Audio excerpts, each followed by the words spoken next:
The scream came before the sun had even finished rising over the fortress walls. Lyra Hartwell was already awake, standing near the servants' well with a bucket in her hand, when the sound tore through the quiet morning air. She did not flinch the way the other maids did. She turned her head slowly toward the sound, her eyes narrowing, her body going still in a way that looked almost unnatural for someone who was supposed to be nothing more than a kitchen girl.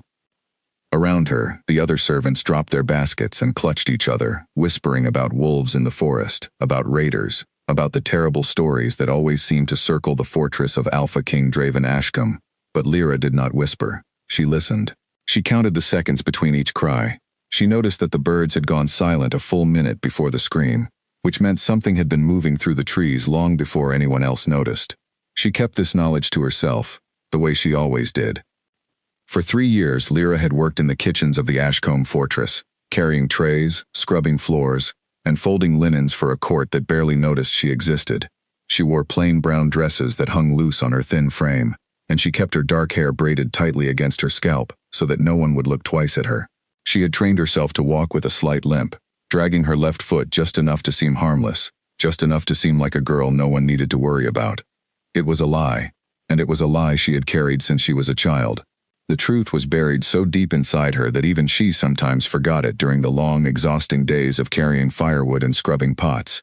But at night, alone in the narrow servants' quarters she shared with 3 other girls, the truth would rise up in her chest like a fire that refused to go out. She was not ordinary. She had never been ordinary, and the fortress she now served in secret was the very place where her family's story had ended in blood and ash many years ago. The morning after the scream in the forest, Lyra was assigned to deliver breakfast trays to the upper hall, where the king's generals were gathering for an early meeting.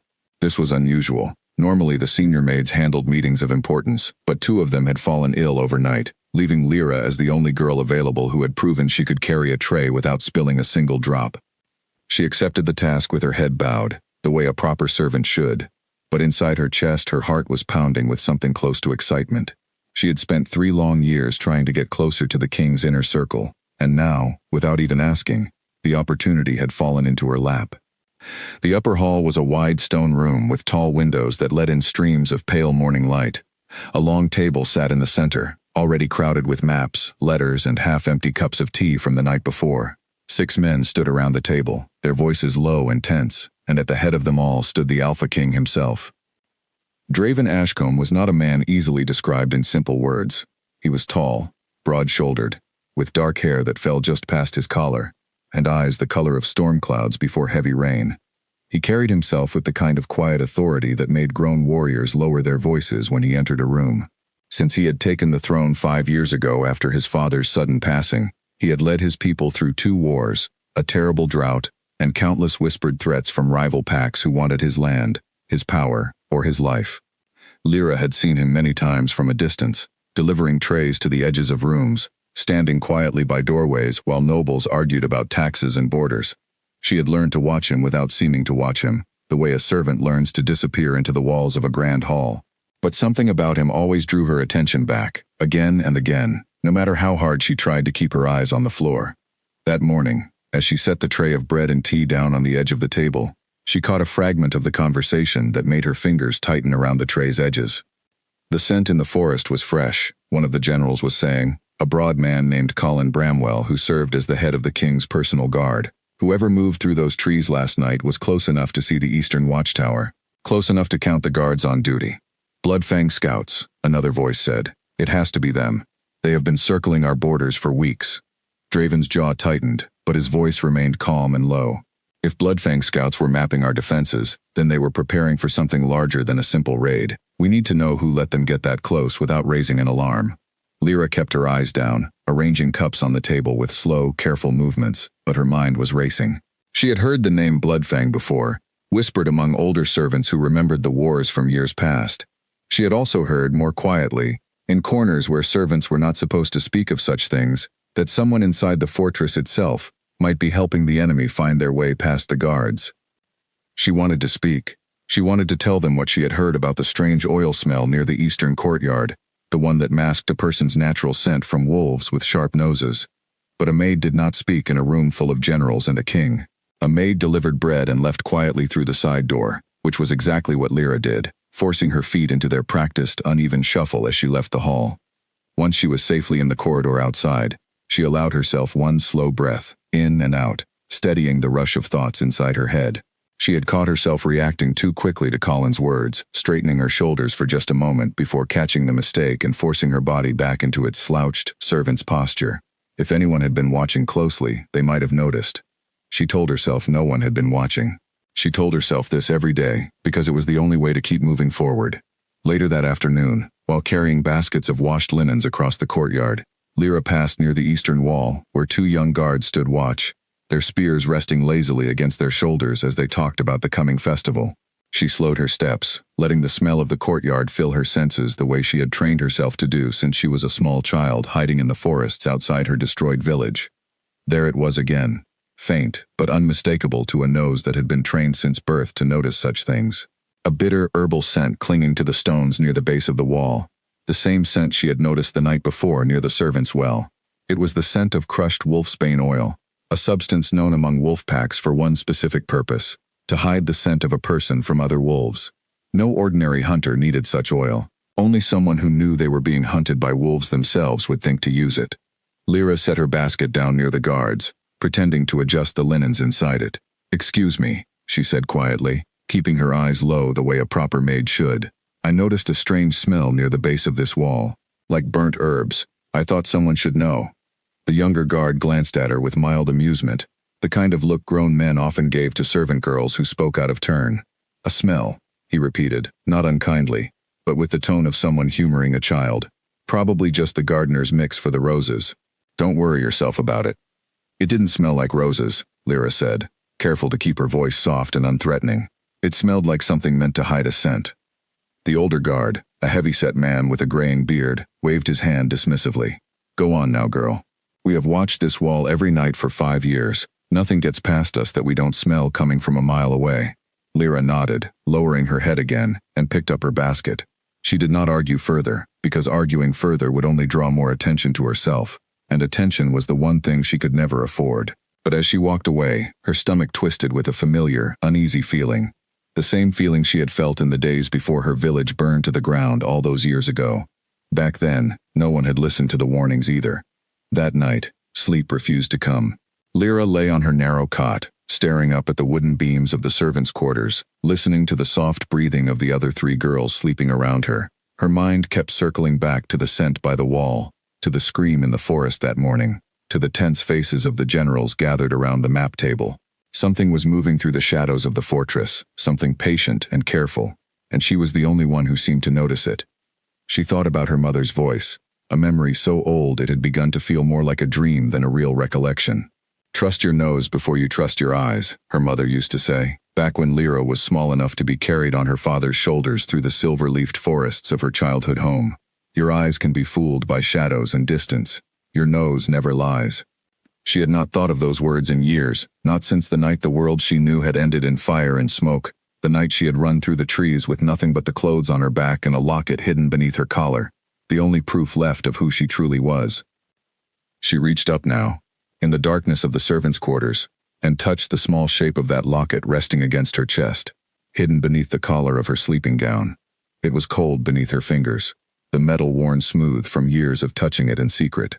Inside it was a symbol she had not shown to another living soul since the day she arrived at this fortress, disguised as an ordinary orphaned servant girl looking for work. The symbol of Thornwood, a pack that the world believed had been wiped from existence. A pack that Lyra Hartwell, born under a different name entirely, was the last living heir of. She closed her eyes and forced her breathing to slow, the way she had trained herself to do 1,000 times before. Whatever was happening in the fortress, whatever danger was creeping closer through the shadows of the forest, she could not afford to draw attention to herself. Not yet, not until she understood exactly what was coming, and exactly who inside these walls could be trusted. But even as she told herself this, some small and stubborn part of her heart kept turning back to the image of the king standing at the head of that long table. His storm-colored eyes narrowed in concentration, his voice steady even as danger crept closer to his door. She did not know why the sight of him lingered in her mind the way it did. She only knew that for 3 years she had watched him from the shadows, and for 3 years, something inside her had refused to look away. The next morning, word spread through the fortress like wildfire. The scream in the forest had belonged to a hunter who worked for the Ashcombe pack, A man who had gone out to check his traps and returned with a wound across his arm, and a story about a shadow moving too fast to be any ordinary animal. The healers had tended his injury, and the guards had doubled their patrols along the eastern border, but no one could explain exactly what had attacked him or why it had chosen to disappear into the trees rather than finish what it started. Lyra listened to the story from the corner of the kitchen, chopping vegetables with steady hands while the other maids gossiped nervously around her. She said nothing, but inside her chest, the uneasy feeling from the night before had grown into something closer to certainty. Whoever, or whatever, was moving through the forest around the fortress was not simply scouting. They were testing the defenses, searching for weaknesses, waiting for the perfect moment to strike. And in 3 days, the entire fortress would gather in the open courtyard for the remembrance ceremony, a public event honoring soldiers who had fallen in past wars. The king himself would stand in the open, exposed before hundreds of people, for nearly an hour. Lyra set down her knife and stared at the vegetables in front of her, her mind racing with a fear she could not yet explain even to herself. She did not know exactly what was coming, she only knew, with the same certainty that had once saved her life as a child running through burning trees, that danger was closing in, and that very few people in this fortress were prepared to face it. She thought again of the king's storm-colored eyes, of the calm strength in his voice as he spoke to his generals, of the quiet weight of responsibility that seemed to rest permanently on his shoulders. She did not know him. She had never spoken more than a handful of words to him in 3 years of service. And yet, standing in that kitchen with her hands trembling slightly around a half-chopped carrot, she found herself hoping, more than she had hoped for anything in a very long time, that she would find a way to warn him before it was too late. Because somewhere deep inside her, in the part of her heart she had spent years trying to silence, Lyra already knew that she would not simply stand by and watch this king fall the way her own family had fallen, all those years ago, when no one had listened to the warnings until it was already far too late. The council chamber fell into a heavy silence the moment General Colin Bramwell slammed a rolled parchment onto the map table. "Someone gave them our patrol schedule," he said, his voice low and hard. "There is no other explanation. The hunter who was attacked told us the shadow in the trees moved exactly along the gap between the second and third watch, a gap that only exists for 11 minutes each night. No outsider could know that timing unless someone inside these walls told them." Draven stood at the head of the table, his arms crossed, his storm-gray eyes fixed on the map spread before him.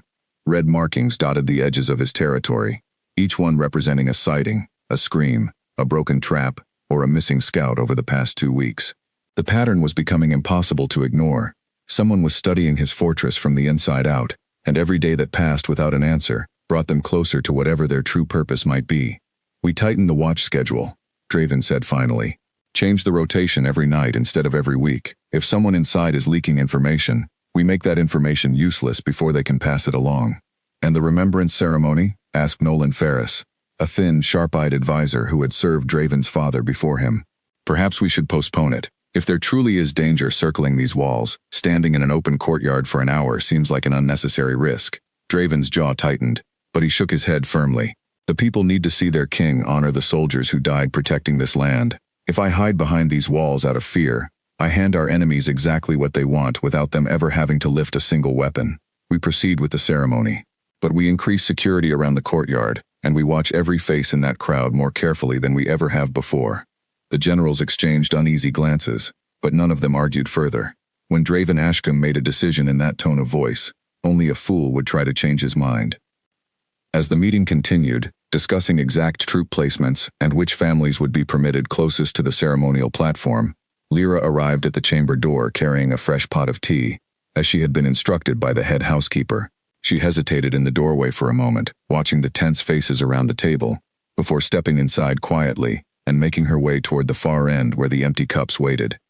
She moved carefully, refilling cups without making eye contact, her ears absorbing every word spoken around her, even as her face remained perfectly blank.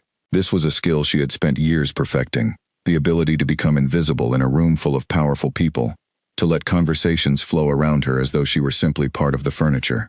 "We should also consider," Nolan continued, "that whoever is responsible may be positioned close enough to the king himself to gather this kind of detailed information. Perhaps among the household staff." Lyra's hand paused for the briefest moment over the cup she was filling, a hesitation so small that anyone not watching closely would have missed it entirely.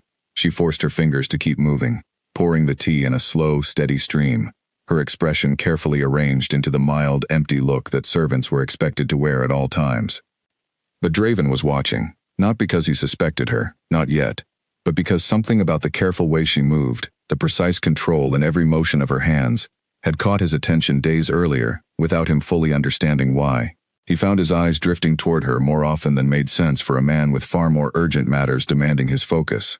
There was something different about this particular servant girl, though he could not name exactly what it was. She kept her eyes low and her posture bent in the manner expected of the household staff. Yet there were moments, brief flashes really, when her gaze would sharpen with an intelligence that seemed entirely out of place for someone meant to simply carry trays and pour tea. He said nothing of this to his generals. It seemed a foolish thing to mention, a distraction from matters of far greater importance. And yet as Lyra finished pouring the final cup and turned to leave the chamber, Draven found himself remembering the particular shade of her eyes, a deep, warm brown that seemed to hold far more depth than a servant's eyes had any reason to hold. He pushed the thought aside and returned his attention to the map. That evening, Lyra found herself assigned to help prepare the linens for the upcoming ceremony, a task that kept her working late into the night, alongside an older maid named Elsie Marrow, a kind woman who had served the Ashcombe household for nearly 30 years, and who treated Lyra with more warmth than most of the other staff bothered to offer. "You seem tired, dear," Elsie said, folding a long white cloth with practiced hands. "More tired than usual, if you don't mind me saying so." "I haven't been sleeping well," Lyra admitted, which was at least partly true. Elsie clicked her tongue sympathetically. "It's this business in the forest, isn't it? Everyone's on edge.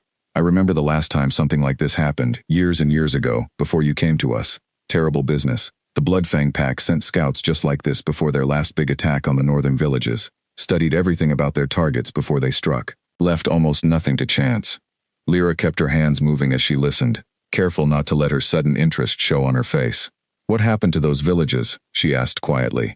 Elsie's expression grew somber. "Burned to the ground, most of them. Whole packs wiped out in a single night. I remember hearing the stories when I was young. There was one village in particular, up in the northern hills, that belonged to a pack called Thornwood.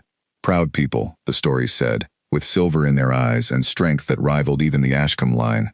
Gone in a single night, they say. Not a soul left alive." Lyra's fingers tightened around the linen in her hands, but she forced her voice to remain steady and mildly curious, the voice of someone hearing an old story for the first time, rather than someone who had lived through the very night being described. "That sounds terrible," she said softly. "It was," Elsie agreed, shaking her head. "Cruelest thing I ever heard of, and I've heard plenty of cruel things in my time. Some folks say the Bloodfang pack did it to steal Thornwood's territory. Others say there was a deeper reason, something to do with an old rivalry between the packs that went back generations. Either way, it's a story that still gives me chills, even after all these years." The conversation moved on to lighter topics after that, but Lyra barely heard the rest of what Elsie said. Her mind had traveled backward through time, to a night she remembered only in fragmented, painful pieces. The smell of smoke thick in the air, her mother's voice, sharp with fear, telling her to run and not look back no matter what she heard behind her. The feeling of her small feet pounding against forest soil as flames lit up the night sky behind her like a second, terrible sunrise. She had been only 7 years old that night, old enough to remember the terror, too young to fully understand what had been taken from her until years later, when the full weight of her family's destruction had settled over her like a stone she could never quite set down. For years afterward, she had wandered from village to village, hiding her true nature, learning to suppress every instinct that might reveal her heritage to anyone who might recognize the signs. She had learned to hide her natural strength behind a false limp, to hide her sharp senses behind lowered eyes and slow, careful movements. She had built herself into someone unremarkable, someone forgettable, because being forgettable was the only thing that had kept her alive. And 3 years ago, when whispers reached her about growing tension between the Ashcombe pack and the Bloodfang forces who had likely orchestrated her family's destruction, she had made a decision that some might call reckless and others might call brave. She had traveled to the Ashcombe fortress and taken a position as a servant, positioning herself close to the very center of power in this territory, close enough to watch, to listen, and to wait for the moment when the truth about what happened to Thornwood might finally come to light. She had not expected, in all her careful planning, to find herself thinking so often about the king himself, about the steady strength in his voice, about the weight of responsibility he carried without ever once complaining about its burden. She told herself these thoughts were foolish, a distraction from her true purpose. but they lingered anyway, quiet and persistent, no matter how many times she tried to push them away. Later that night, after Elsie had gone to bed, and the linen closet had finally been organized to the housekeeper's satisfaction, Lyra found herself walking the long way back to her quarters, taking a path that led past the eastern courtyard where the strange herbal scent still lingered faintly in the air near the base of the wall. She paused there in the darkness, closing her eyes and letting her senses stretch outward the way she had been taught as a small child, before the world had torn her life apart. The scent was fainter now, mostly faded, but underneath it she caught something new, a trace of leather. The particular oil used to treat bowstrings, faint but unmistakable to a nose trained since birth to notice such details. Someone had been standing at this exact spot recently, close enough to the wall to study the guard rotations, carrying a weapon meant for long-range attacks rather than close combat. A chill ran down Lyra's spine as the pieces began to align in her mind. The scream in the forest, the strange oil masking a hunter's scent, the careful study of patrol schedules, and now, the scent of a bow, waiting patiently in the shadows near the very courtyard where the king would soon stand exposed before hundreds of his own people. She needed to warn someone. She needed to make someone listen this time, before it was too late, before history repeated itself in the cruelest way imaginable. But who would believe a simple kitchen maid, especially one who had already been dismissed once by the guards for raising an alarm over nothing more than a strange smell? She stood there in the darkness for a long moment, torn between the instinct to protect herself by staying silent, and the deeper, more powerful instinct to protect a man she had watched from the shadows for 3 long years, a man whose life now hung in the balance whether he realized it or not. Finally, she made her decision. Tomorrow, she would find a way to speak with someone who might actually listen. She did not yet know how she would do it, or what she would say, but she knew she could not simply stand by and let danger creep closer without at least trying to stop it. As she turned to walk back toward the servants' quarters, a soft sound from above made her freeze in place. She looked up sharply, her eyes scanning the rooftops that lined the courtyard, searching the shadows for any sign of movement. For several long seconds, she saw nothing but darkness and the faint outline of stone against the night sky. Then, just for a moment, she caught the faintest glint of metal, high above on the rooftop overlooking the eastern courtyard, gone again, before she could be certain she had truly seen it at all. Her heart pounded as she hurried the rest of the way back to her quarters. The image of that brief glint burned into her mind. Whatever was coming, it was closer now than she had realized, and time was running out far faster than anyone in the fortress understood. Morning light had barely touched the fortress walls when Lyra slipped out of the servants' quarters, her mind still fixed on the glint of metal she had seen on the rooftop the night before. She had not slept more than an hour, turning the memory over and over in her thoughts, trying to convince herself she had imagined it while knowing, deep down, that she had not. She made her way toward the guard post near the eastern gate, where Colin Bramwell often took his morning reports before the rest of the fortress woke. She had chosen him carefully, unlike the younger guards who had dismissed her warning about the strange smell days earlier. Colin was known throughout the fortress as a careful man, someone who took even the smallest details seriously when it came to the safety of the king. She found him standing near the gate, reviewing a list of names with one of his junior officers. Lyra waited a respectful distance away until the officer left, then approached with her head bowed and her hands folded in front of her, the picture of a nervous servant girl. "General Bramwell," she said quietly, "may I speak with you for a moment?" Colin glanced at her, recognition flickering across his face. "You're the girl who mentioned the smell near the wall a few days ago." "Yes, sir," Lyra said. "I know you likely think I am wasting your time, but I saw something last night that I believe is connected. A light, near the rooftop above the eastern courtyard. It looked like metal catching moonlight. I also noticed a scent near the same wall, one that I believe belongs to a bow that has recently been oiled." Colin's expression shifted from mild patience to something more serious. "A bow," he repeated slowly. "You are certain of this?" "As certain as I can be," Lyra said. "I know it is not my place to speak on such matters, but the remembrance ceremony is in 2 days, and the king will be standing in that very courtyard. I thought someone should know, in case it means anything." For a long moment Colin studied her with narrowed eyes, and Lyra felt her pulse quicken under his scrutiny. She had trained herself for years to remain calm under pressure, but there was something in the way he looked at her now that made her wonder if he could somehow sense the truth of who she really was, hidden beneath her plain servant's dress and her carefully bent posture. Finally, he nodded. "I will have the rooftops checked this morning. It is worth investigating, even if it turns out to be nothing more than a stray piece of glass catching the light. Thank you for bringing this to me directly, instead of keeping quiet." Relief washed through Lyra's chest, though it was tempered by the knowledge that a simple rooftop inspection might not be enough to stop whoever was planning something far more calculated than a random attack. Still, it was more than she had managed to accomplish days earlier, and she allowed herself a small measure of hope as she turned to walk back toward the kitchens to begin her morning duties. She did not see the shadow that shifted slightly along the rooftop overlooking the gate, watching her conversation with the general from a careful distance. Nor did she notice the way a pair of narrowed eyes tracked her retreating figure with sudden, sharpened interest. By midday, word had spread quietly among the guards that the rooftops around the eastern courtyard had been searched, though nothing had been found beyond a few loose tiles and old bird nests.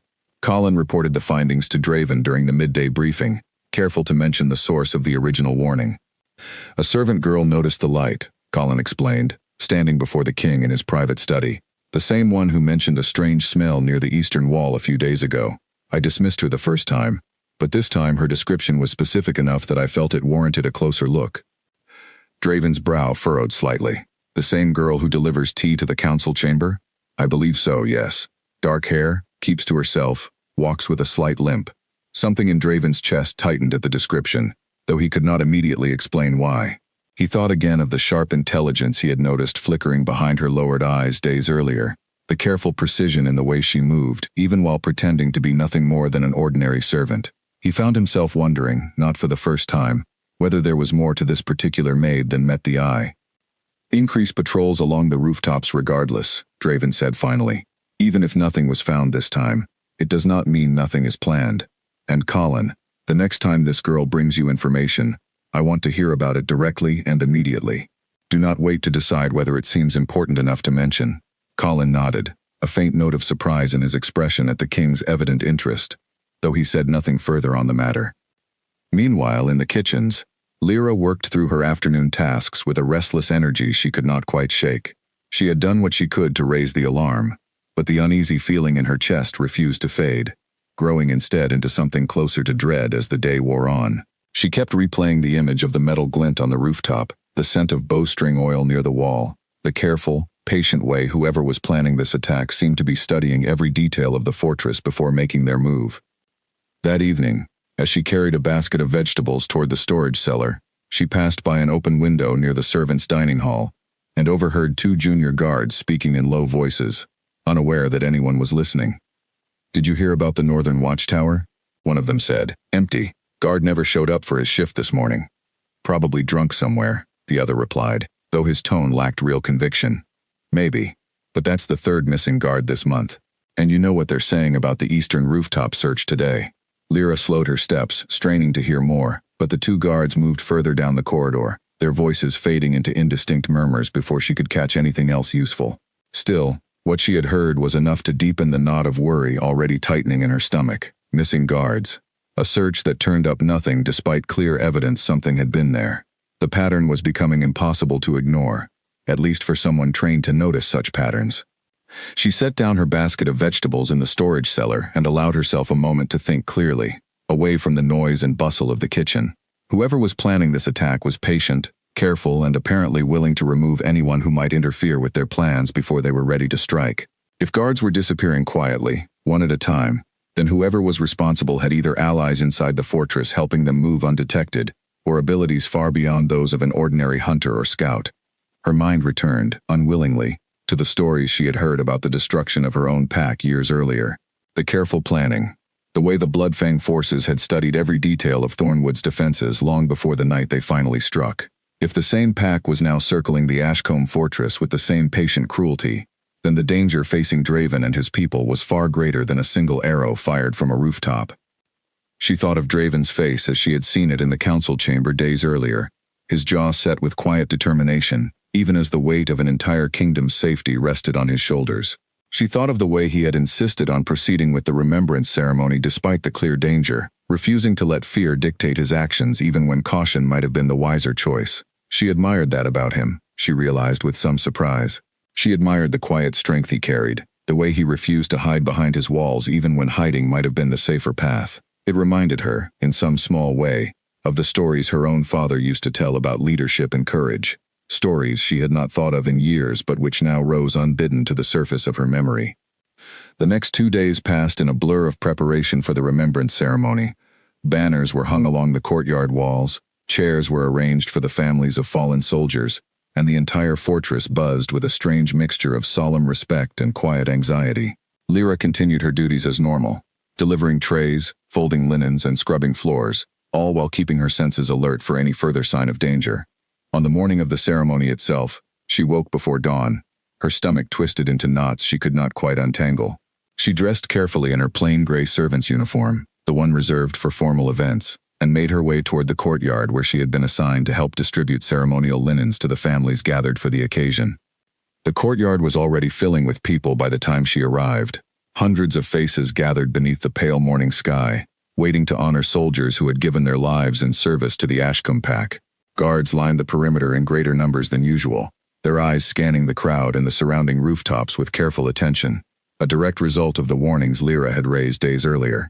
She found some small comfort in the increased security, though the uneasy feeling in her chest refused to fully settle.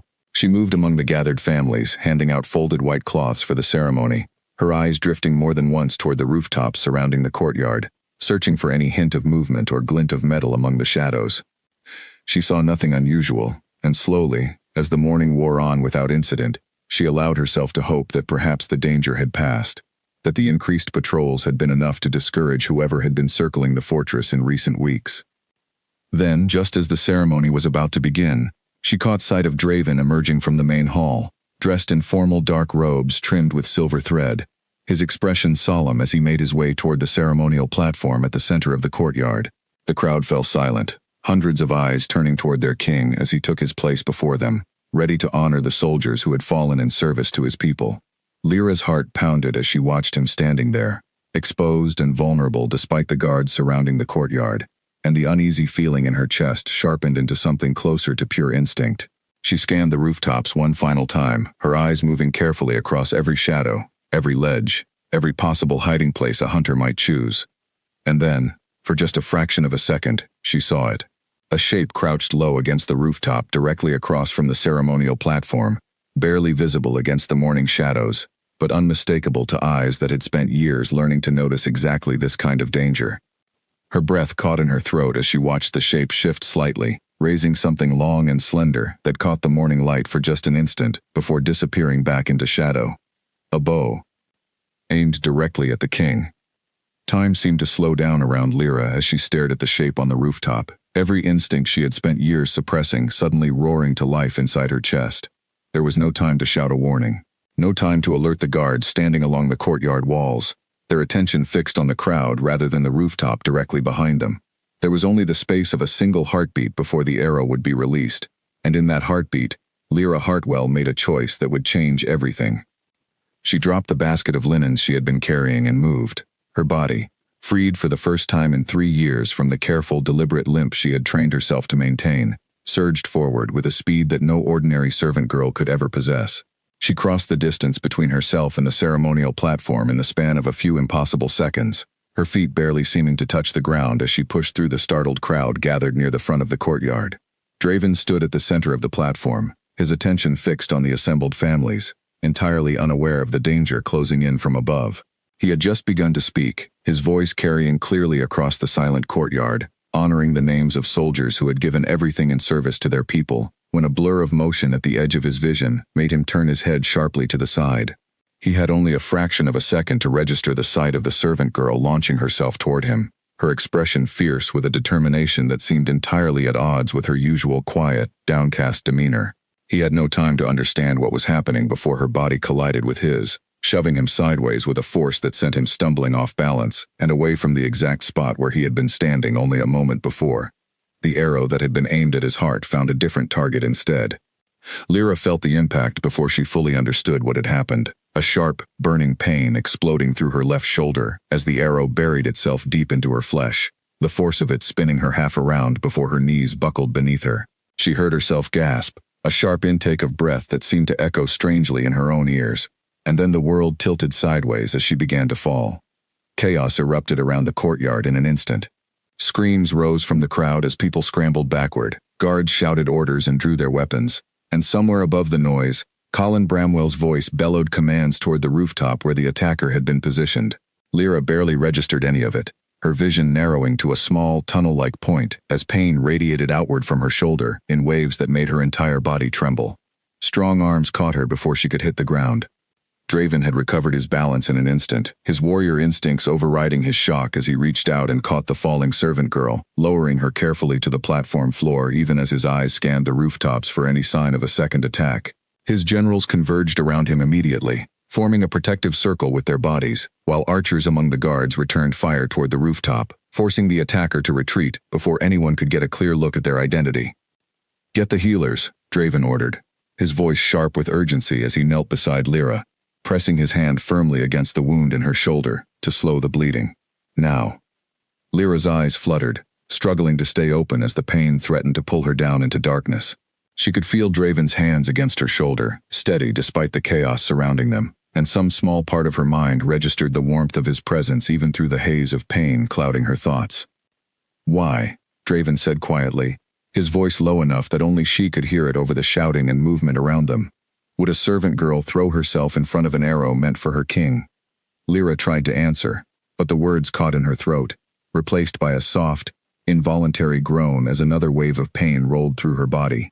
She felt herself drifting, the edges of her vision darkening despite her best efforts to remain conscious, and in that moment of fading awareness, the careful control she had maintained for 3 long years finally began to slip.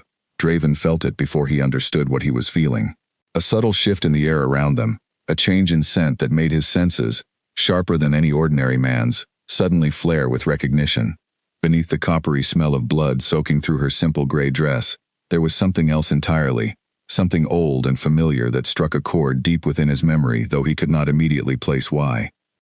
He looked down at the girl in his arms, really looked at her for the first time, and noticed details he had somehow missed in 3 years of passing her in hallways and receiving trays of tea from her hands. The fine bone structure of her face, elegant despite years of deliberate slouching.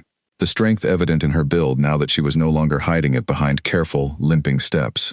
And her eyes, half closed with pain, seemed to hold a faint shimmer beneath their warm brown color, something that almost looked like silver catching the morning light.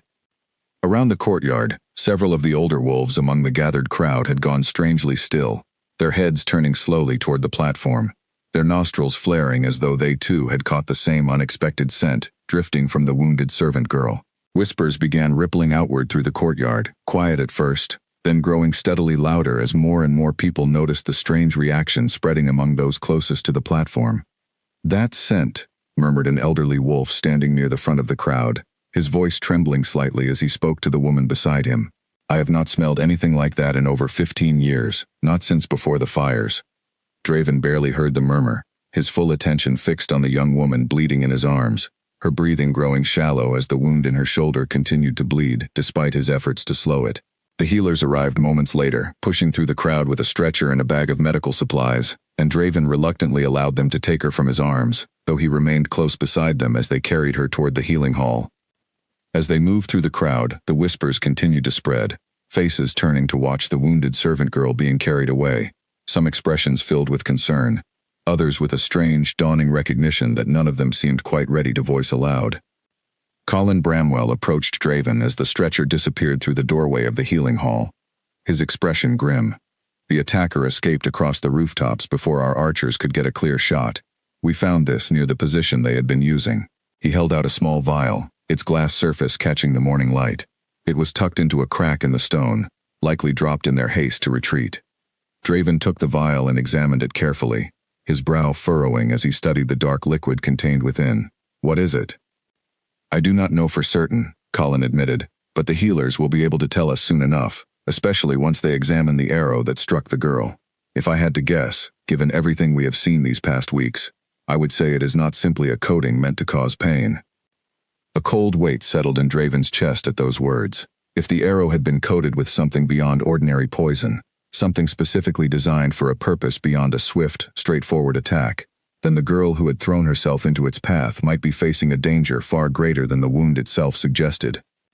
"Keep searching the rooftops," Draven ordered, "and find out everything you can about who this servant girl truly is. I want to know her full history, where she came from, how long she has served in this fortress, everything." Colin nodded and moved to carry out the order, though something in his expression suggested he had already begun to suspect, along with a growing number of others within the fortress, that the answers to those questions might prove far more surprising than anyone could have anticipated. Draven made his way toward the healing hall, his mind racing with questions he could not yet answer. Why had she moved to protect him at such tremendous risk to herself? What was the strange, familiar scent that had drifted from her wound? A scent that seemed to stir something buried deep in his own memory despite his certainty that he had never met this particular servant girl before 3 years ago.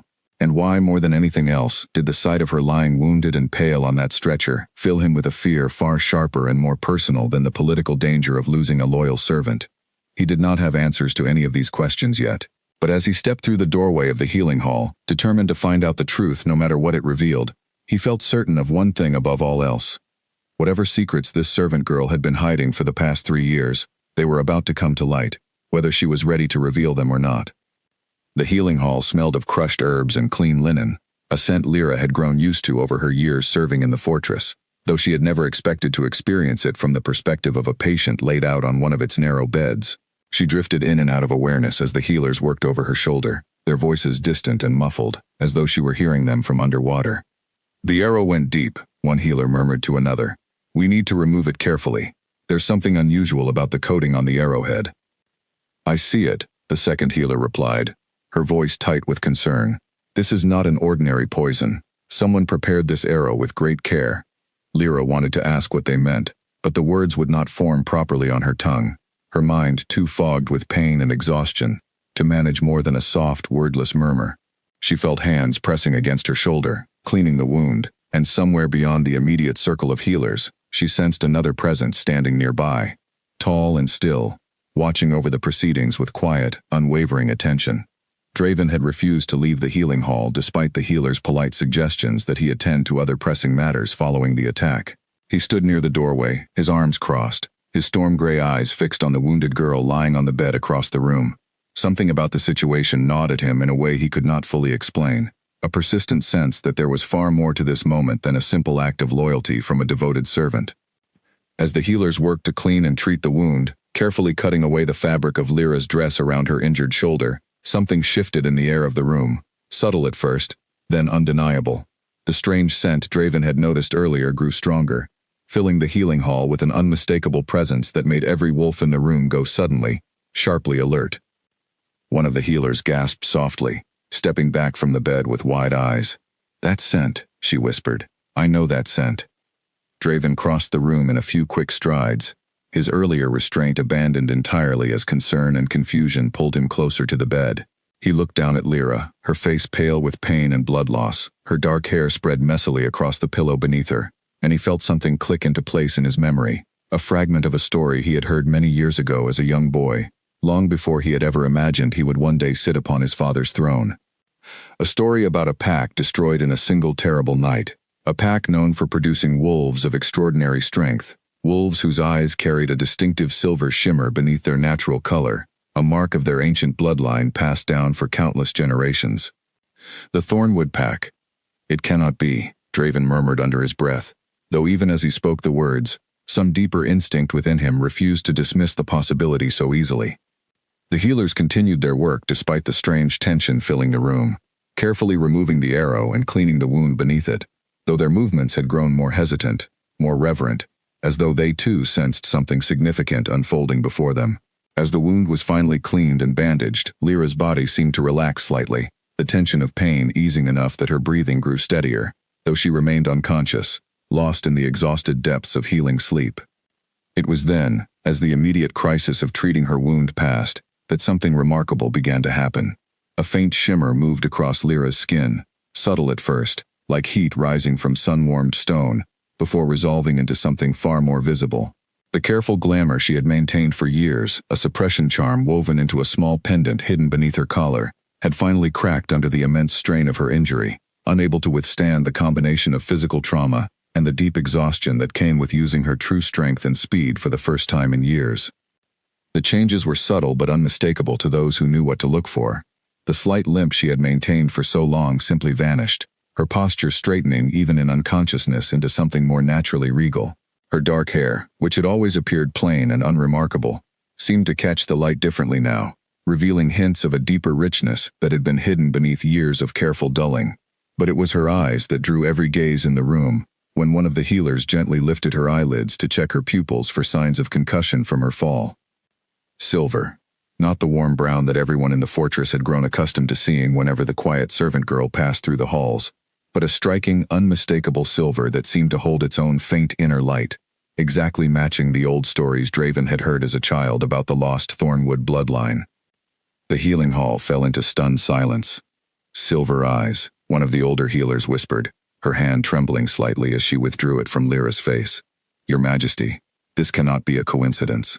The stories about Thornwood, the silver-marked royal line, everyone believed that bloodline had been completely wiped out.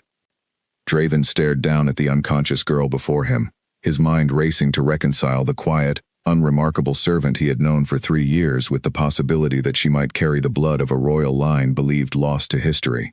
If the stories were true, if this girl truly was the last surviving heir of Thornwood, then her presence in his fortress, serving quietly among his household staff for 3 long years, without revealing her true identity, raised questions far more complicated than simple concern for her recovery. Why had she hidden herself so carefully? What had driven her to seek out a position specifically within his own household, among all the territories she might have chosen to disappear into? And why, above all else, had she chosen to sacrifice herself to protect him, a king she had served in silence and shadow for years without ever once revealing who she truly was? Send word to the council, Draven said finally, his voice carefully controlled despite the storm of questions swirling through his mind. Quietly, for now. I do not want rumors spreading through the fortress before we understand the full truth of this situation ourselves. And find Colin. I need to know everything he has managed to learn about this girl's history, no matter how small the detail might seem.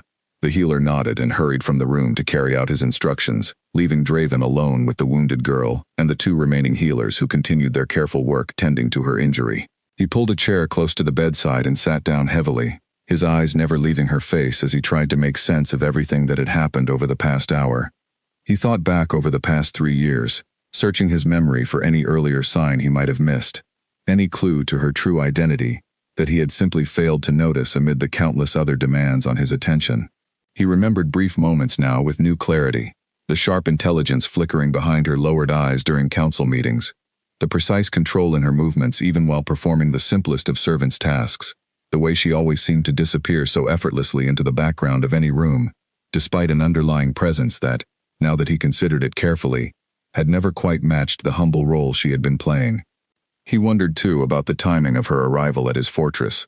3 years ago would have placed her arrival not long after the first serious tensions had begun rising between his own pack and the Bloodfang forces along his northern borders. Had she come here seeking safety, drawn to the strength of the Ashcombe pack as protection from whatever threat had destroyed her own people? Or had she come here for another reason entirely, something more deliberate and purposeful than simple survival? The questions multiplied in his mind faster than he could untangle them, but beneath all of it, one thought remained clear and unshakable. Whoever this woman truly was, whatever secrets she had carried hidden beneath her careful disguise for 3 long years, she had thrown herself into the path of an arrow, meant to end his life without a single moment of hesitation. That was not the action of someone with hostile intentions toward him. That was the action of someone who had chosen, for reasons he did not yet understand, to protect him, even at tremendous personal cost. He reached out, almost without thinking, and gently brushed a strand of dark hair away from her pale face, his fingers lingering for just a moment longer than strictly necessary.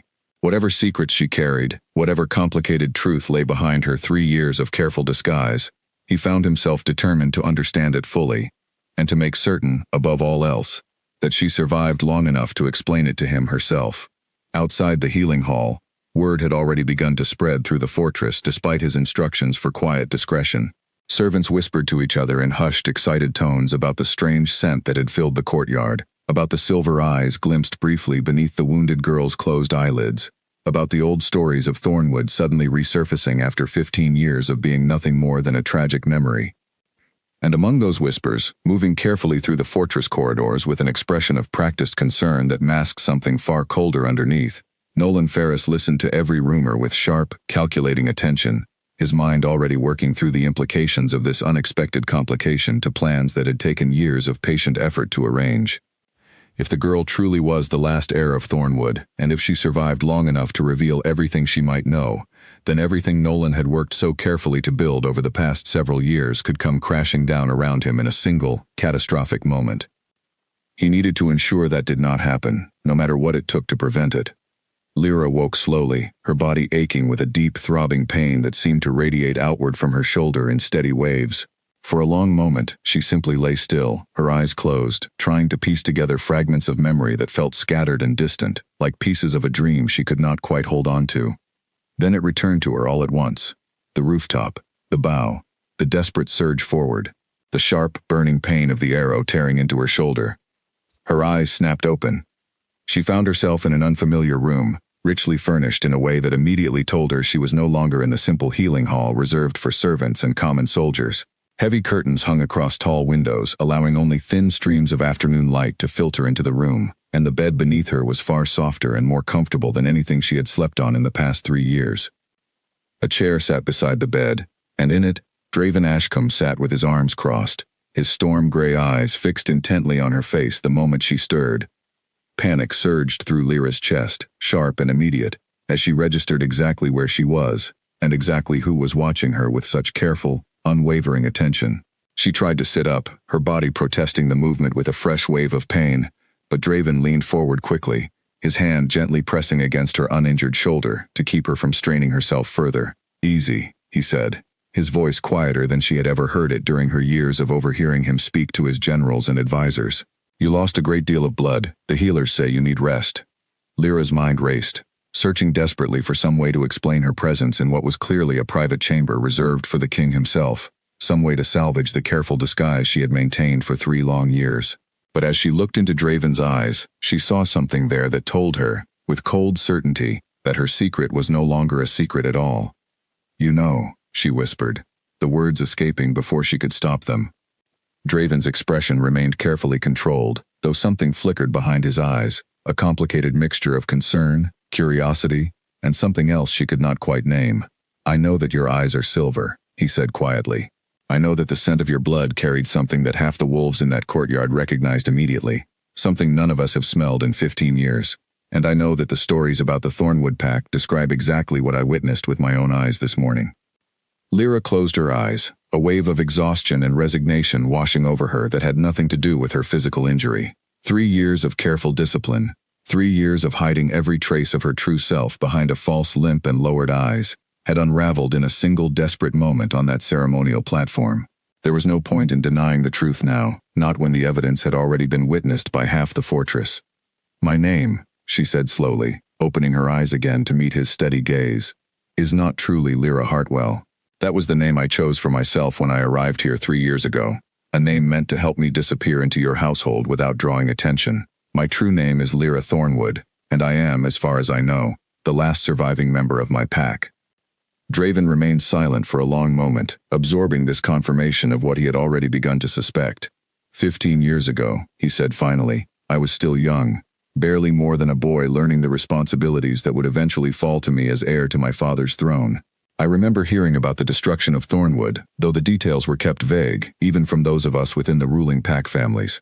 All I truly understood was that an entire pack had been wiped out in a single night, and that the story was considered too painful, or perhaps too dangerous, to discuss openly.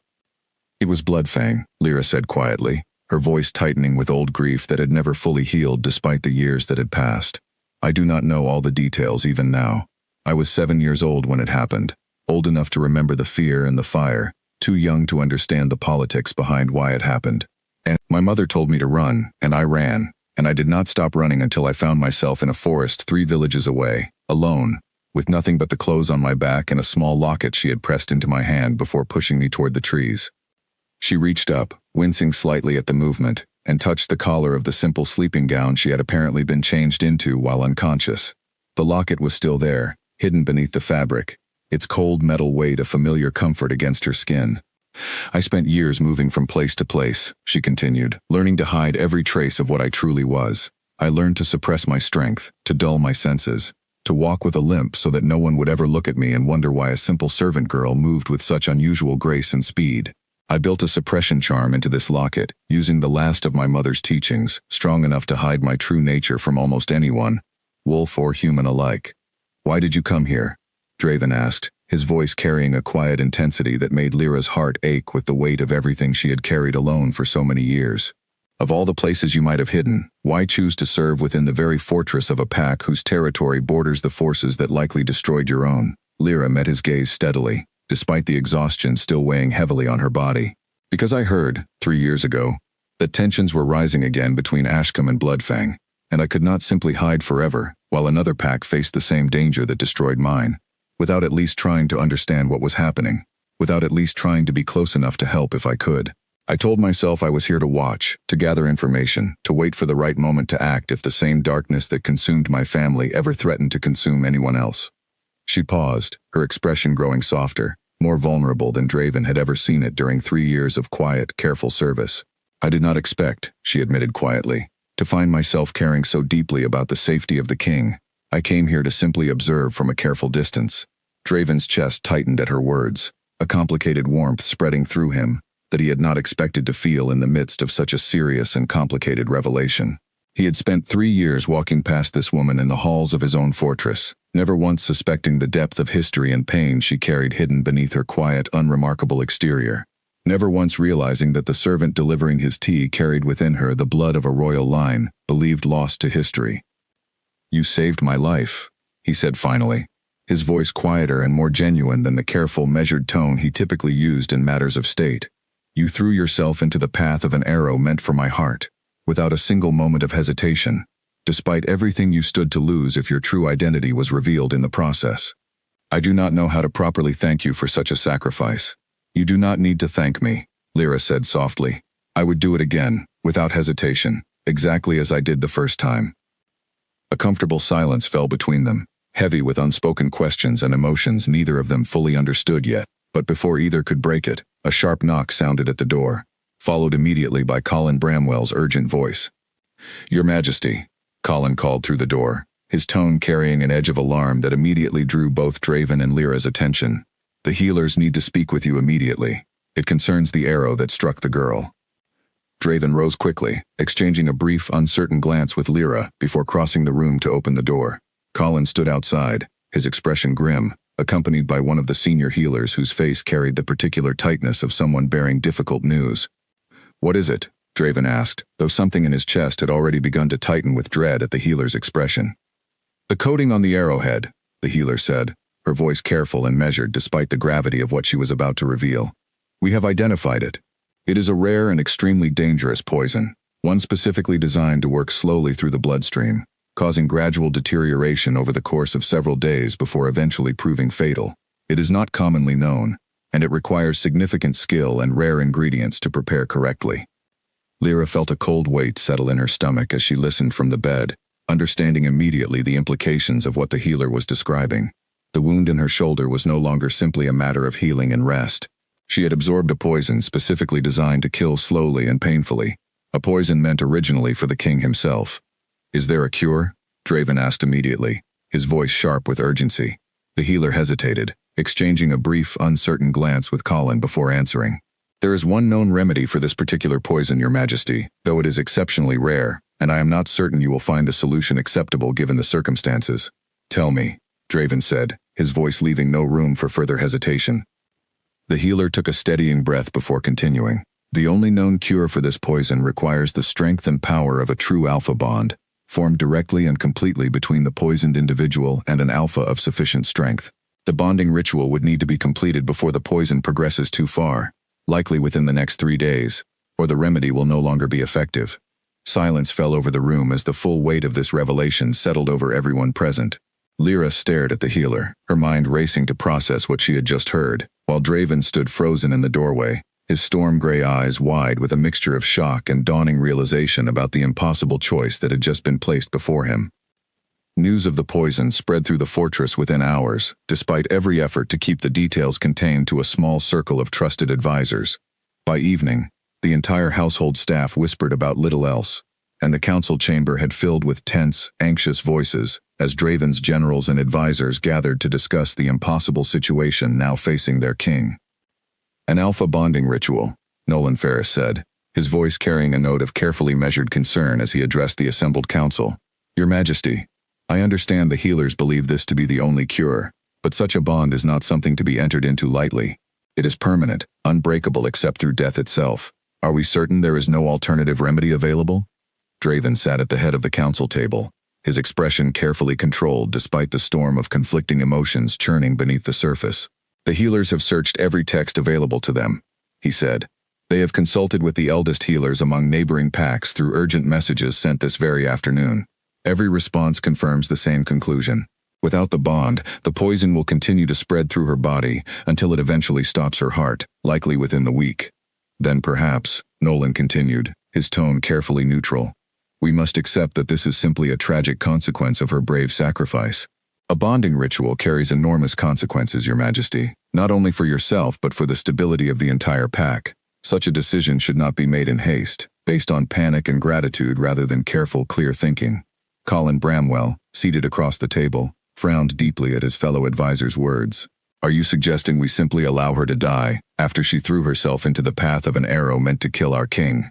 I am suggesting, Nolan replied smoothly, that we consider all the implications carefully before rushing into a permanent decision that cannot be undone. We know very little about this woman beyond a story she herself has told us, a story that conveniently places her as the last heir of a royal bloodline believed extinct for 15 years. Should we not verify such claims before binding our king to her forever? The council fell into uneasy murmurs at this suggestion, and Draven felt his patience growing thin as he listened to the debate unfolding around him. He understood the wisdom and careful consideration, understood that a bonding ritual carried consequences far beyond a simple medical treatment. But he also understood, with a certainty that surprised him in its intensity, that he had already made his decision the moment he learned that Lyra's life hung in the balance. I have made my choice, Draven said, his voice cutting through the murmuring council with quiet, absolute authority. Lyra Thornwood saved my life without a single moment of hesitation, despite the tremendous personal risk of exposing her true identity in the process. I will not repay that sacrifice by allowing careful political calculation to cost her life while we debate the wisdom of the decision. The bonding ritual will proceed as soon as the healers confirm it is safe to do so. Nolan's expression tightened almost imperceptibly. A flash of frustration quickly smoothed back into careful, diplomatic concern. Of course, Your Majesty. I only wish to ensure every consideration had been properly weighed before such a significant decision. The council meeting continued for another hour, discussing the practical arrangements necessary for a bonding ritual that had not been performed within the Ashcombe pack in over 2 generations. Draven listened with only half his attention, his mind repeatedly drifting back to the private chamber where Lyra now rested, recovering what strength she could before the ritual that would bind their fates together permanently. When the meeting finally concluded, Draven made his way directly to Lyra's chamber, finding her sitting up in bed, her face pale but her silver eyes alert and clear despite the poison steadily working through her veins. She looked up as he entered, her expression carrying a complicated mixture of gratitude, uncertainty, and something else he could not quite name. I heard raised voices from the council chamber, she said quietly. I assumed they were discussing my situation. They were, Draven admitted, settling into the chair beside her bed. Some among my advisors believe caution is warranted before proceeding with a bonding ritual. I understand their concerns, even if I do not fully share them. Lyra's expression grew troubled. You do not need to bind yourself to me simply out of obligation, she said. I made my choice on that platform knowing the risk I was taking. If the poison takes my life as a consequence, that is a price I accepted the moment I moved to protect you. I am not offering this bond out of obligation, Draven said, his voice quiet but firm. I am offering it because I refuse to stand by and watch someone die who has shown more courage and selflessness in a single moment than most people manage in an entire lifetime. And I will admit, if I am being fully honest, that my reasons are not entirely built on gratitude alone. Lyra's eyes widened slightly at the implication behind his words, a faint flush of color rising to her pale cheeks despite the exhaustion still weighing on her body. What do you mean? Draven hesitated, choosing his words carefully. I have walked past you countless times over the past 3 years, watching you deliver trays and fold linens, without ever truly seeing you, without ever understanding the strength and history hidden beneath your careful disguise. But these past few days, since the moment you threw yourself into danger to protect me, I find myself unable to stop thinking about you, about the courage you showed, about the pain you have carried alone for so many years. I do not know if such feelings are appropriate to voice given the circumstances forcing this bond upon us, but I did not wish to enter into something so permanent while allowing you to believe it was born purely from duty. Lyra felt something warm unfurl in her chest despite the pain still radiating from her shoulder, a feeling she had not allowed herself to acknowledge fully until this very moment. For 3 years she had watched Draven Ashcombe from the careful distance of a servant's downcast eyes, telling herself repeatedly that her growing admiration for him was simply misplaced loyalty, nothing more than respect for a king who carried his burdens with quiet, unwavering strength.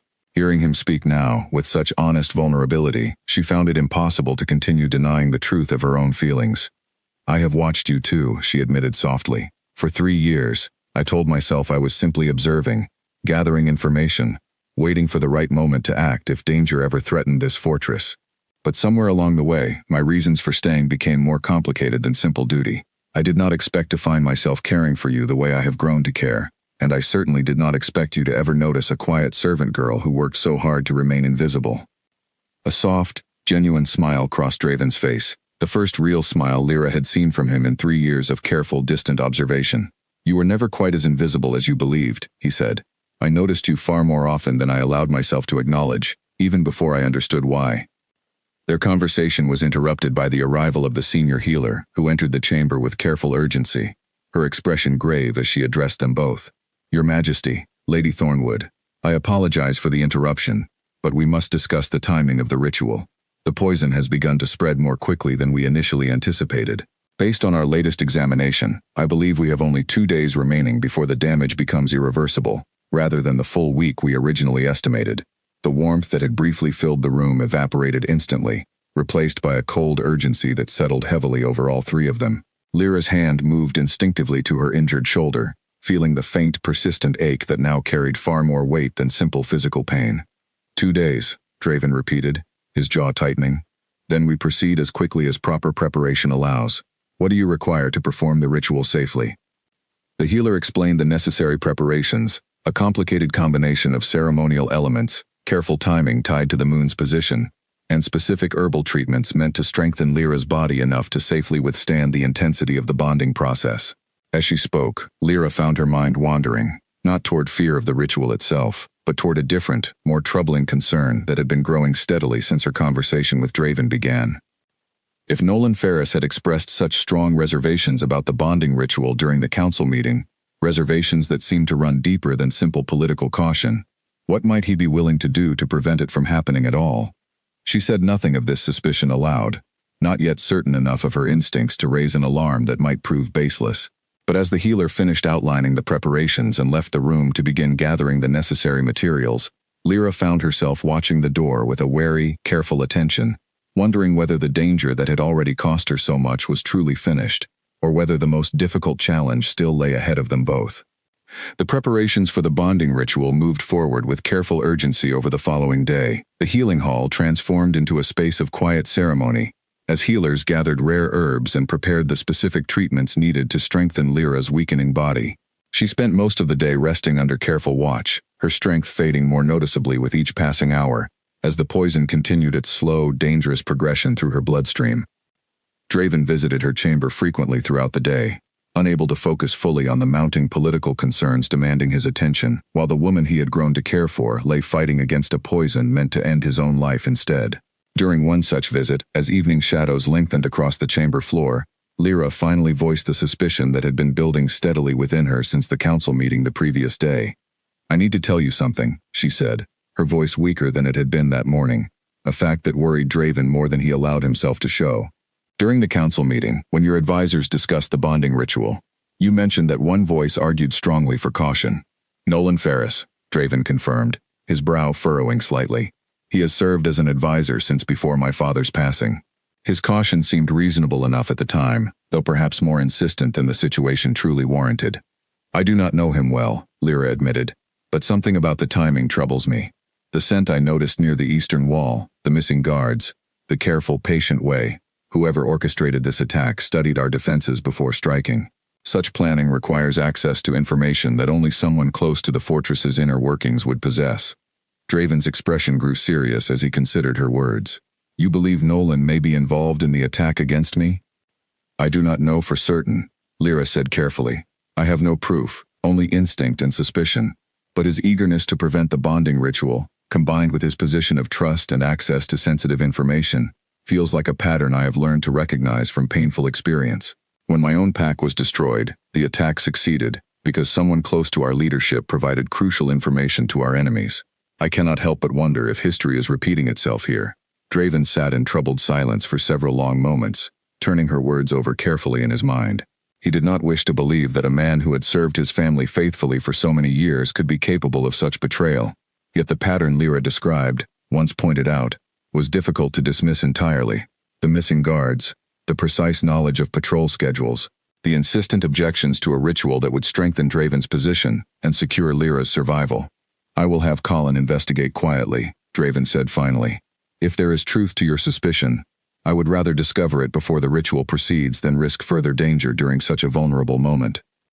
That evening, Colin began a careful, discreet investigation into Nolan Ferris's recent activities, examining correspondence records, questioning household staff who had interacted with the advisor over the preceding weeks, and reviewing the schedules of guards who had gone missing throughout the month. What he discovered by midnight sent him hurrying directly to Draven's private study, his expression grim with the weight of confirmed suspicion. Your Majesty, Colin said, closing the study door firmly behind him before continuing. I found correspondence hidden within Nolan's private chambers, carefully concealed but not concealed well enough to escape a thorough search. Letters exchanged with contacts identified only by coded names, discussing fortress patrol schedules, guard rotations, and specific vulnerabilities in our eastern defenses. The dates align precisely with the disappearance of our missing guards and the scouting activity we detected in the surrounding forest.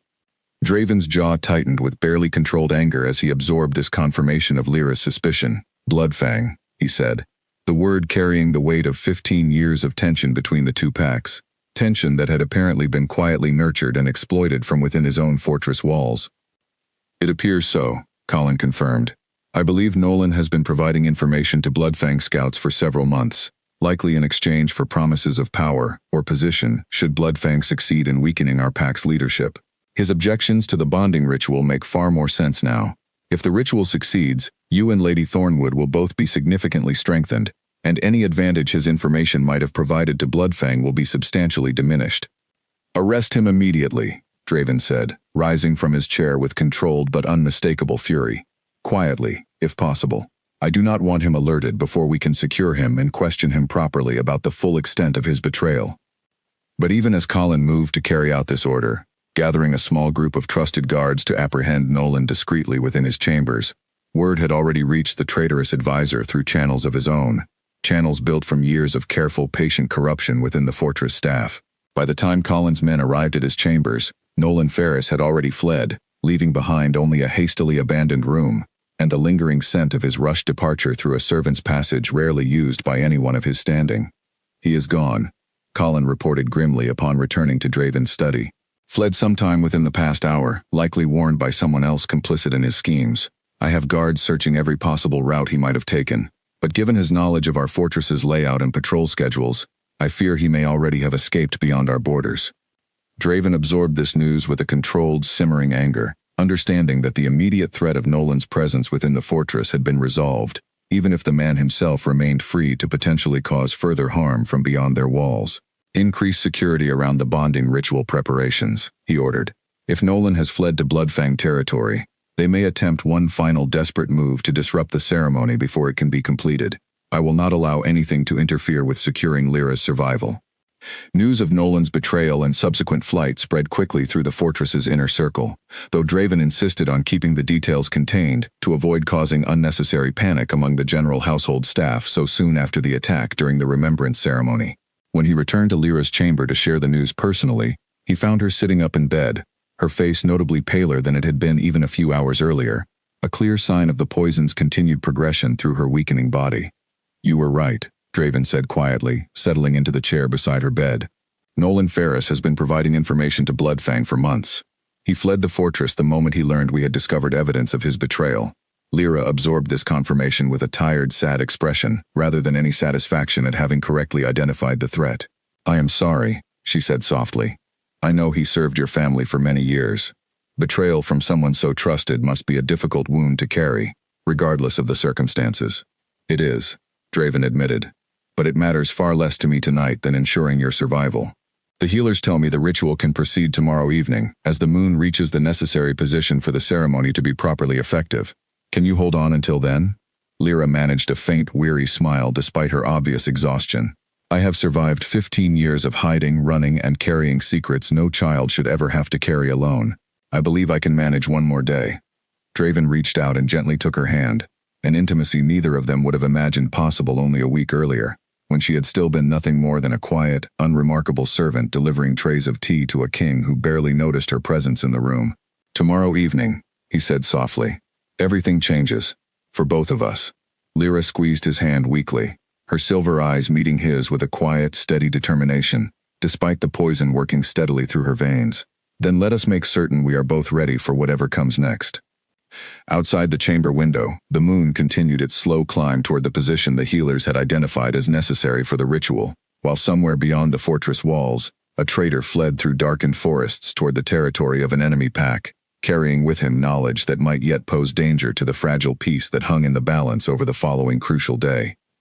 The following evening arrived with a heaviness that seemed to settle over the entire fortress, everyone within its walls aware, at least in general terms, that something significant was about to take place within the ceremonial chamber normally reserved for the most sacred occasions of the Ashcombe pack. Lyra had grown noticeably weaker throughout the day, her breathing shallow, her skin taking on a pale, fragile quality that filled Draven with a fear sharper than anything he had experienced even during the chaos of the attack itself. The healers moved quickly to prepare her for the ritual as the appointed hour approached, dressing her in simple ceremonial robes of deep silver that seemed to catch and reflect her true eye color in a way that made the connection to her Thornwood heritage impossible to deny, even to those who might have wished to doubt it.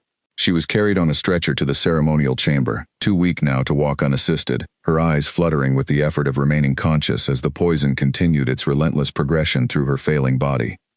Draven walked beside the stretcher the entire way, his hand never leaving hers, his expression carrying a fierce, protective determination that left no doubt among the gathered observers about the depth of his feelings for the woman who had sacrificed so much to protect him.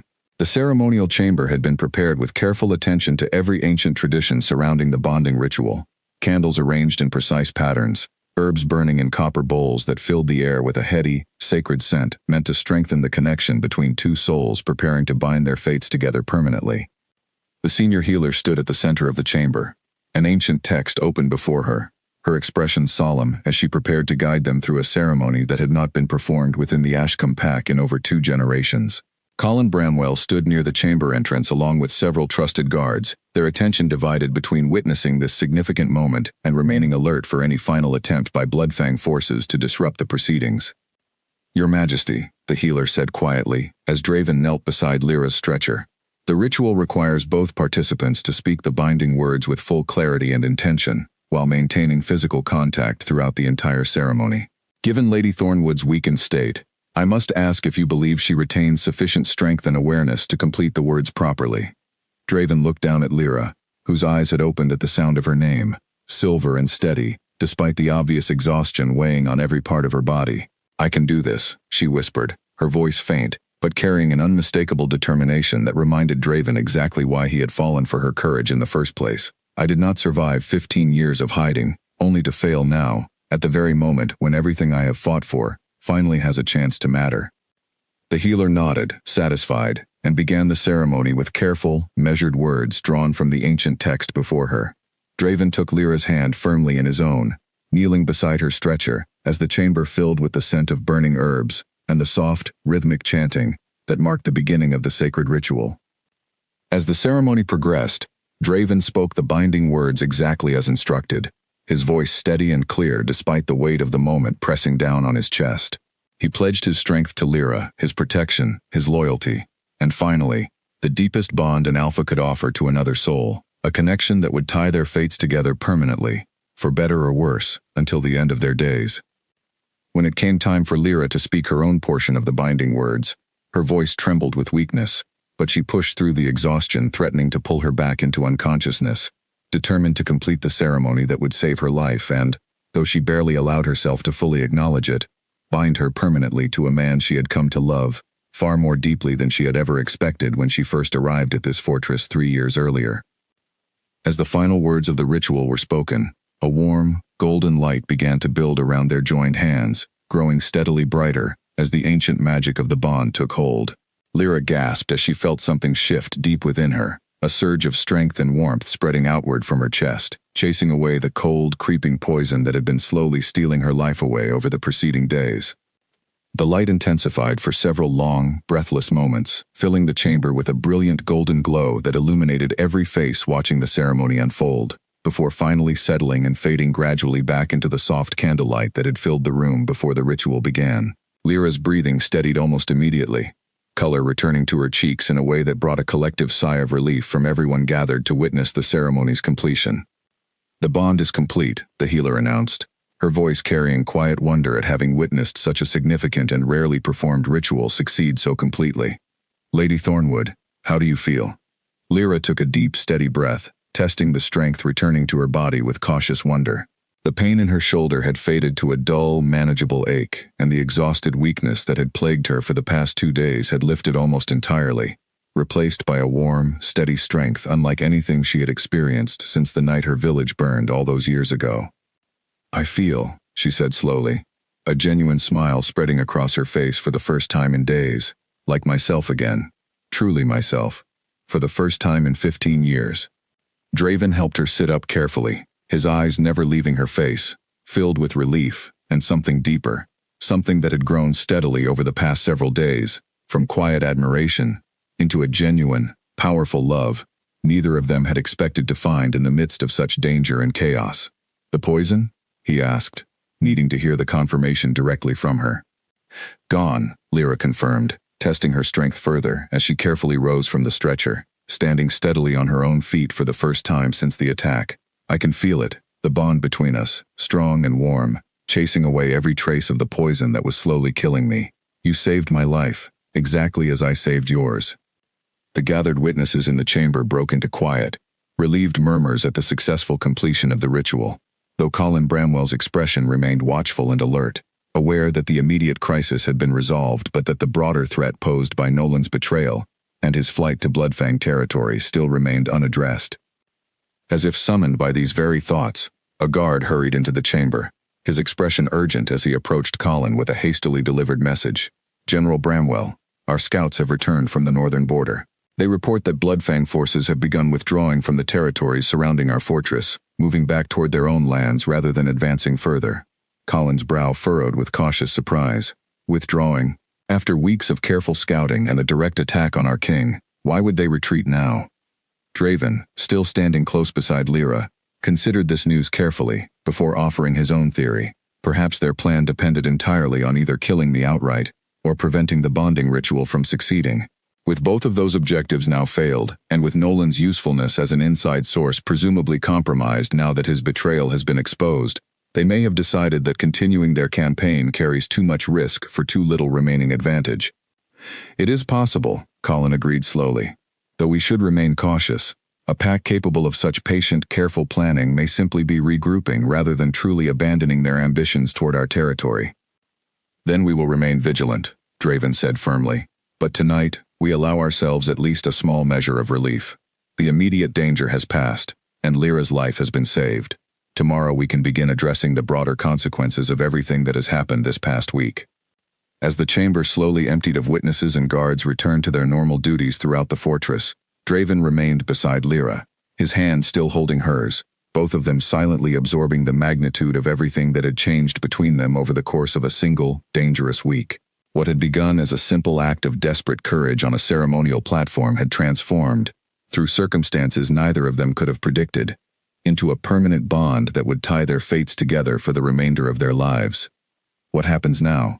Lyra asked quietly, looking up at Draven with an expression that mixed hope and uncertainty in equal measure. "I came to this fortress hiding my true identity, believing I would spend my life as nothing more than a quiet servant, watching from the shadows. I never imagined I would end up bonded to the king himself, revealed before his entire court as the last heir of a pack believed destroyed 15 years ago."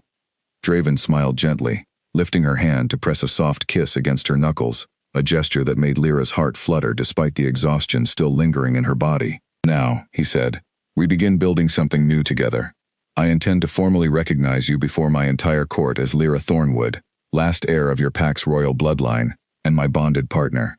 Together, we will work to understand what truly happened to your people 15 years ago, and we will ensure that whatever remains of the danger that destroyed your family never again threatens innocent lives, whether they belong to Thornwood, Ashcombe, or any other pack caught in the shadow of Bloodfang's ambitions.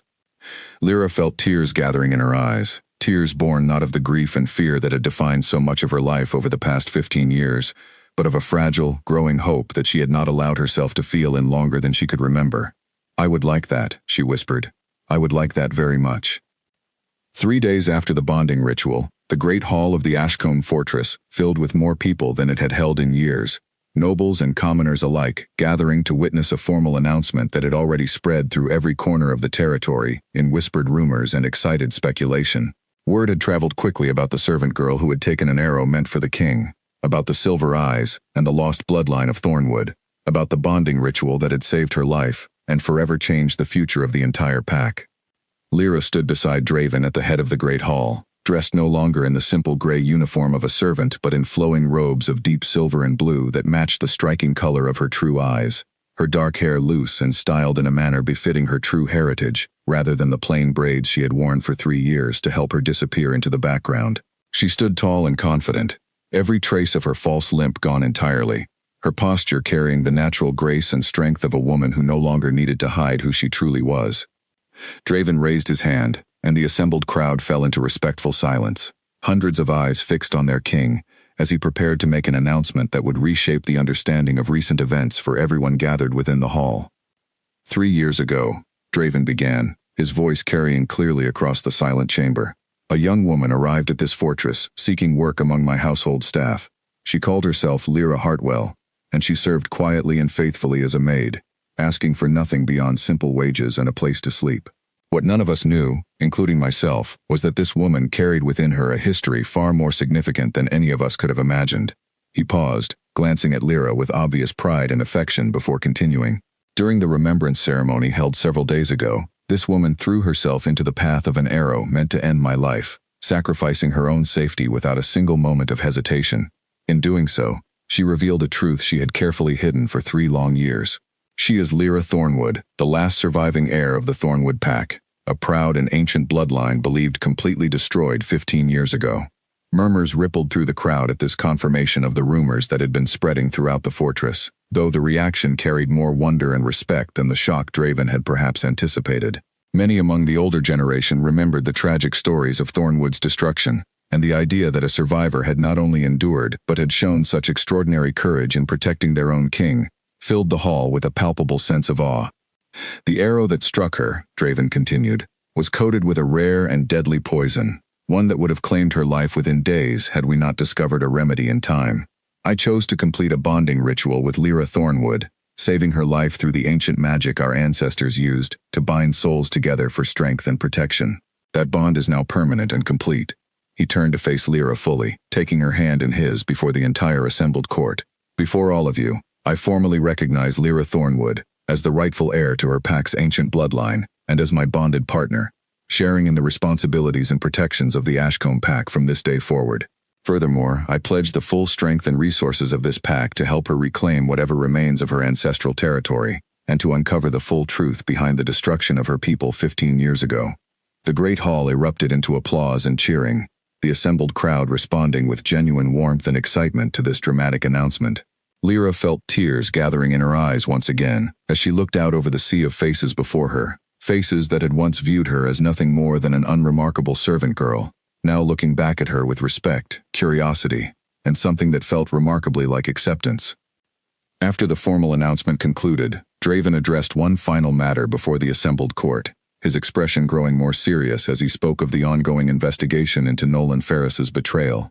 As many of you have likely heard, the recent attack against my life was made possible through the betrayal of a trusted advisor, Nolan Ferris, who provided sensitive information to the Bloodfang pack over a period of several months. He has fled our fortress and remains at large, though our scouts report that Bloodfang forces have withdrawn from our borders following the failure of their plans. We will remain vigilant against any future threats, and we will continue investigating the full extent of this betrayal to ensure nothing similar occurs again. The crowd's mood shifted briefly toward solemn concern at this news, though the overall atmosphere of the gathering remained one of relief and cautious optimism about the future. As the formal ceremony concluded and the great hall slowly began to empty, well-wishers approached Lyra and Draven throughout the remainder of the evening, offering congratulations, expressing gratitude for her courage, and welcoming her formally into the fortress she had served quietly for 3 long years. Later that night, after the celebrations had finally wound down and the great hall had emptied of its final guests, Draven and Lyra found themselves alone on a quiet balcony overlooking the fortress grounds, the same rooftops where danger had once lurked, now bathed peacefully in soft moonlight. "How does it feel?" Draven asked quietly, wrapping his arm gently around her shoulders as they gazed out over the peaceful grounds below, to no longer need to hide who you truly are. Lyra considered the question carefully, leaning into his warmth as she thought back over the 15 years of careful disguise and quiet survival that had brought her to this exact moment. "It feels," she said slowly, "like finally being able to breathe fully for the first time since I was 7 years old. I spent so many years believing that revealing my true self would only bring more danger, more loss, more pain. I never imagined that the truth might instead bring me exactly the kind of belonging and acceptance I had given up hoping for." "You have more than acceptance here," Draven said softly, turning to face her fully, his storm-gray eyes warm with genuine affection. "You have a home, a purpose, and if you will have me, a partner who intends to spend the rest of his life making certain you never again have to hide who you truly are." Lyra smiled, reaching up to gently touch his face, her silver eyes reflecting the soft moonlight above them. "I already have you," she said quietly. "The bond between us made certain of that, but I am grateful, more than I can properly express, that what began as an act of desperate survival has grown into something I never expected to find, something real and lasting and entirely my own." Draven leaned down and kissed her gently, a quiet, tender moment that spoke more clearly than any words could of the journey they had both traveled to arrive at this exact point together. Below them, the fortress grounds lay peaceful and quiet beneath the night sky, the immediate danger that had once threatened them both now resolved, though both of them understood that the broader questions surrounding Bloodfang's ambitions and the full truth behind Thornwood's destruction still remained to be answered in the days and months ahead. But for tonight, standing together on that quiet balcony, bonded permanently by both ancient magic and a genuine, growing love, Lyra Thornwood and Draven Ashcombe allowed themselves simply to enjoy the rare, precious gift of a peaceful moment, together, with an entire future ahead of them still waiting to be written. The maid who had once hidden in the shadows of the fortress had finally stepped into the light, and the king who had once stood alone against the weight of his responsibilities had finally found someone strong enough, brave enough, and true enough to stand beside him, ready to face whatever challenges the future might still hold, together.